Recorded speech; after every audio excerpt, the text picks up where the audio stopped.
Satchmold!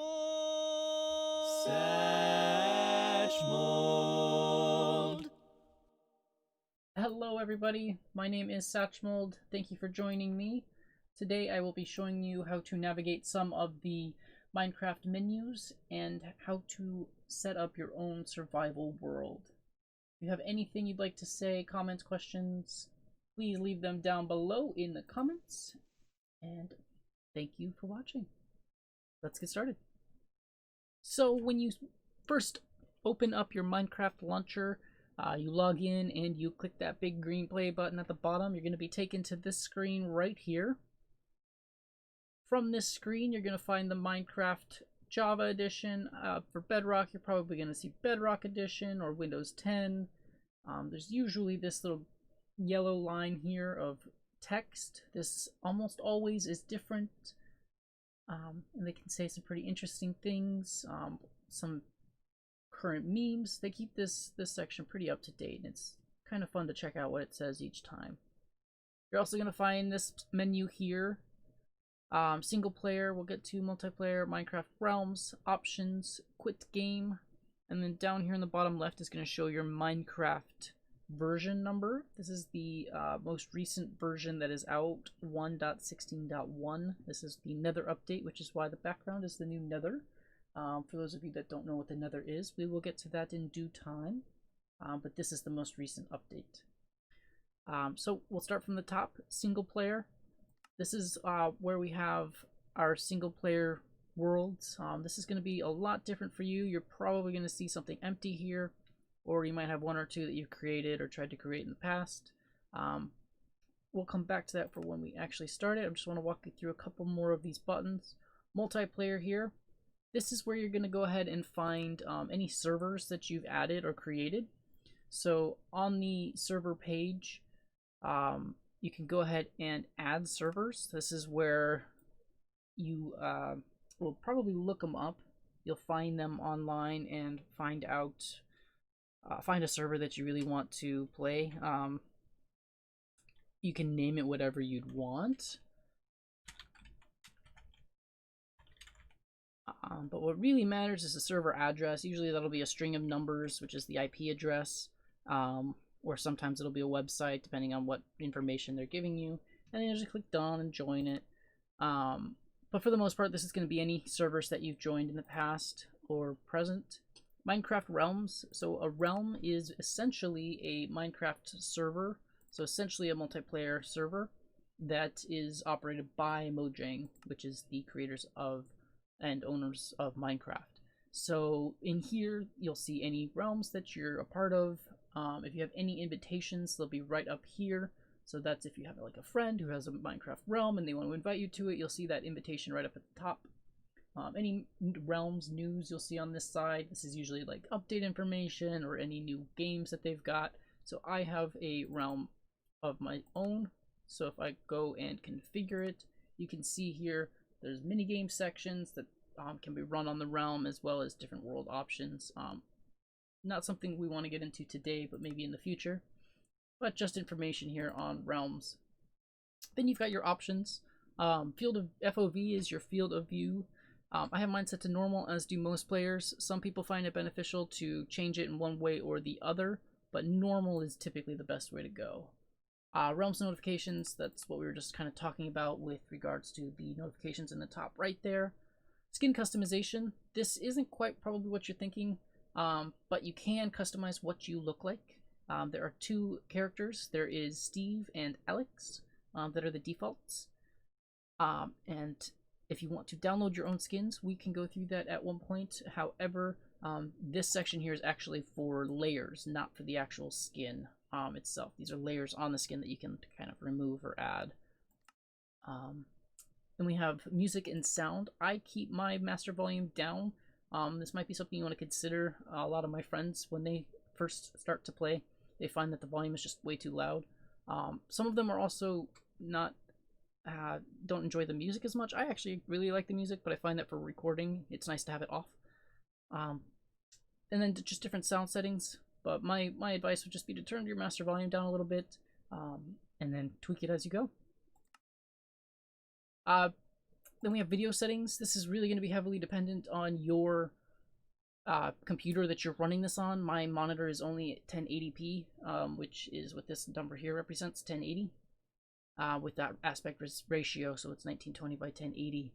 My computer is a little on the heftier side, so it can handle some more CPU intensive things. So I do have, I believe, my chunk loading a little higher. That's going to be the render distance here. I have set to 29, which is on the higher side. I believe the default is closer to 16, but I do like to have mine a little higher because my computer can handle it. We'll get into what chunks are in the future, but it's essentially sections of the game. Everything in here is very particular to your computer, so go ahead and play around with them, figure out what you like. And then as we continue on, language, chances are, since you're listening to my video, you probably speak English. English is right here, but you do have a couple other options as well, including Australia, Canada, United Kingdom, New Zealand. The 7 Seas is kind of fun. It changes everything into like pirate speak, but it's still basically English. There's a few other Englishes hidden amongst in here that are kind of fun, kind of like the pirate language, but I'll let you go ahead and find those. Chat settings, this is going to be more important for you in multiplayer worlds. Today we'll be focusing on creating a solo single-player survival game. So we won't get into that either, but if you do end up playing with your friends, this can be a pretty handy tool to use. And accessibility settings. If you have any accessibility needs, this can be a great place to go. Narrator, narrates all button. Well, there you go. That's what that does. Narrator, narrates chat. Narrator, narrates system button. So this will be like more if you get killed by a zombie or something like that. You'll say slayed by a zombie. Narrator, and off. We're going to turn that one off. Subtitles, very similar, but it'll just show us subtitles for everything. Text background, this can help you see the text better if your eyesight's not the greatest. Text background, very similar. Rather than changing the text itself, it'll actually give a text background, whether in chat or everywhere. Yeah, take a peek at these.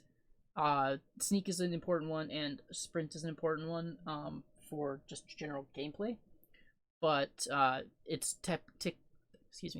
typically a click to hold button, but you can switch to a toggle. Some people like that even without any accessibility needs, but hold is the default and what most people play with. So from there, you got controls. We'll go through everything very quickly here. Jump is jump, elevate yourself. Sneak, sneak is nice for a couple of reasons. You can hide your name in multiplayer worlds. It also helps you stand on blocks, but we'll talk about that a little more. Sprinting, of course, is moving quicker. Strafing is just changing directions, so going left and right, basically. Moving forwards and backwards. These are going to be your standard WASD buttons. WASD for moving forward, backward, left, and right. Gameplay, you have attack and destroy. You have attack and destroy, which is going to be the left mouse button. Pick block is typically set to R, but I have mine set to the middle button because I find that easier. All that does is allow you to change what's in your inventory, change what's in your hotbar, and we'll talk about that more at another time. And then using your item is your right mouse button. Just, I encourage you to take a look through here. You can find out some interesting things that you didn't know, like hotbar quick buttons, which can be handy. I use the scroll wheel to select what item I'm using, but those can be pretty handy as well. But I really want to get to the what you're here for, which is how to create your own single player world. So all you do, go back to single player, click on that guy. I already have a bunch created, but what I'm going to go ahead and do is create a new world here. From here, you can name your world whatever you want.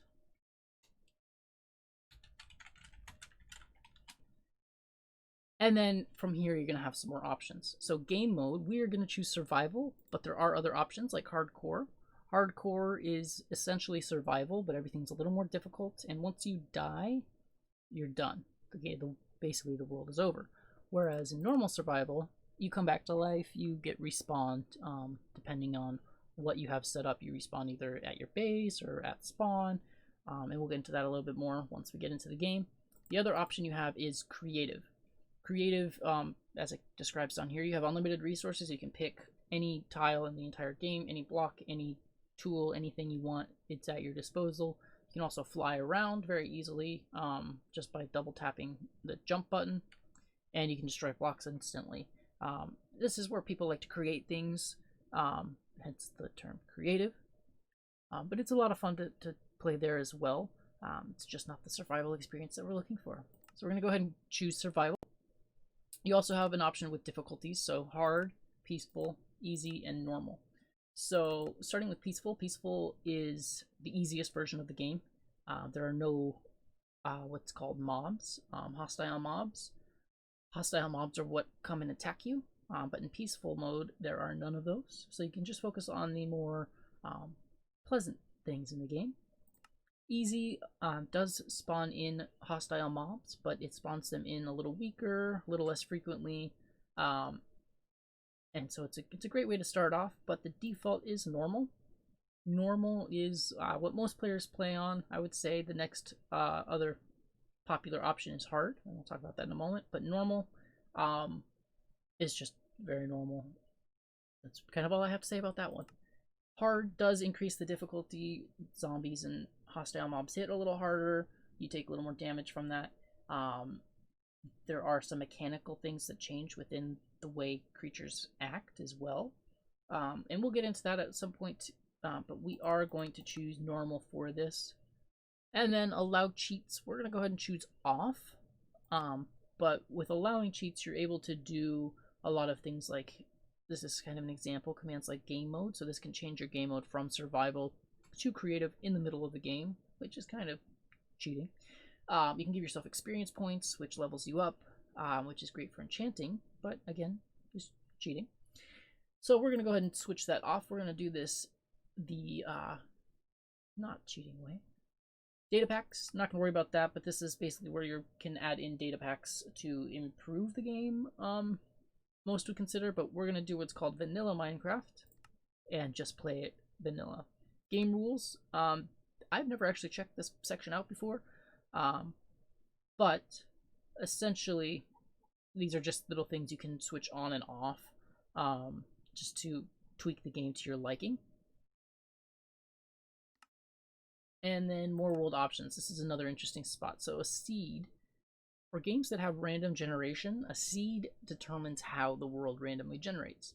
So if you leave it blank, a random seed will generate, and that will be a very long string of text, sometimes even not text, but numbers. Sometimes it'll even be a negative number. Sometimes it'll be short, sometimes it'll be long. But you can put whatever you want in here. Just a bunch of jumble. I'm gonna leave it blank so it's random, but you can put whatever you want in there. There are a lot of seeds that people have discovered that have different aspects to it that people really like. For instance, they spawn with a lot of great stuff nearby, or they spawn with nothing nearby, so that way it's a little more challenging. So there's a lot of cool seeds to check out. I would definitely recommend it, but we're going to go ahead and start this one as random. Generating structures, this is going to be villages and dungeons. There's going to be other things involved in that too. But if you turn it off, none of that spawns, and a lot of the fun is actually finding villages and things like that, so we're going to leave that on. World type, there are a few. There's the default, which we just had selected. Now I have super flat selected, which is just as it sounds. It is super flat. There's nothing there but green grass on top, a couple layers of dirt, and then bedrock, which is an unbreakable block in the game. It's basically like a border of the game. So that's below you only by 3 blocks. Normally it's much larger than that. Large biomes. So in the game there are biomes, and you don't want to...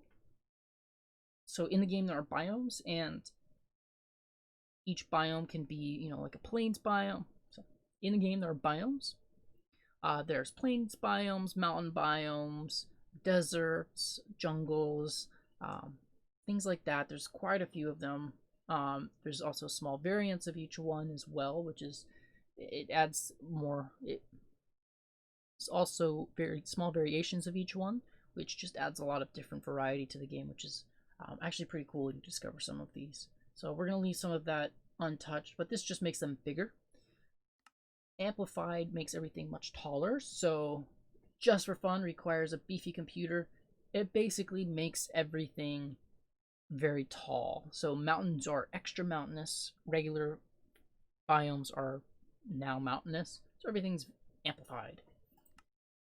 Single biome customized. I haven't seen this really before, but it basically makes the world all of one type, so you can actually see all of the biomes here. There's quite a few. Caves, floating islands, and default. So we're going to stick with default. Bonus chest. This guy gives you a couple little items to help you start off the game. We're going to go ahead and turn that off. That's kind of the default, and we're going to kind of stick with that. So import settings we're not going to mess with, and once you're done, you can click done, or you can create new world. We're going to go done, just show you everything again, whatever you want, and then create new world.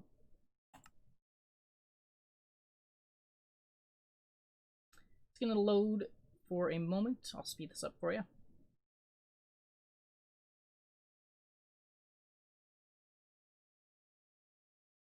Alright, we've loaded into the game.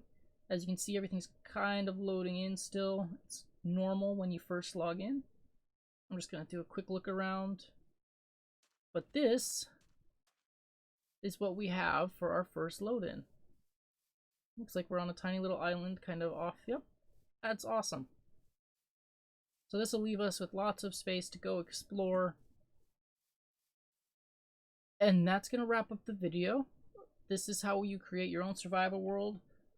I really appreciate you sticking with me and learning how to go through all of the menu items and see how to create your survival world the way you want it. Now that you've done that, we'll go ahead and continue on, and I'll make a few more videos and we'll see where it goes. If you have anything you want to say, please leave it down in the comments, and thank you so much again for checking out my video. Have a good one, and see you next time. Satchmold. Satchmold.